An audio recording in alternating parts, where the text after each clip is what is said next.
Yan yung pinaka-parang ano niya. Sauce? Oo. Okay. Soy sauce? Anong nilagay mo? Tapos ito. Mustard. Mustard. Para hindi ganun ba ka, dulas. Yung sauce na nilagay niya. Tapos, haluin mo na siya. Ikaw ano eh? Mabisyo, no? Yung tagahalo ka ng pagkain niya. Ayun. Sa tingin mo, mahalo mo pa. Mekos-mekos. Hanggang sa...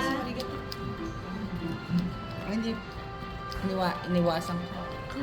Ay, hindi. Hanggang sa mabula-bula siya. Ay, nakita mo yung ganyan.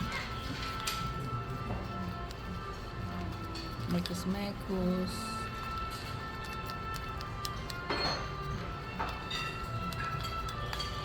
Ay, matagal ang haluan din pala.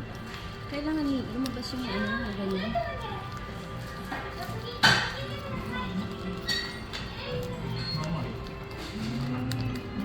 Wala siyang gusto ko na Okay. Okay na? Dessert yan o kainin muna? Iyan ito sa kanin eh. Ay, nahalo sa Yun. Oh. Yes.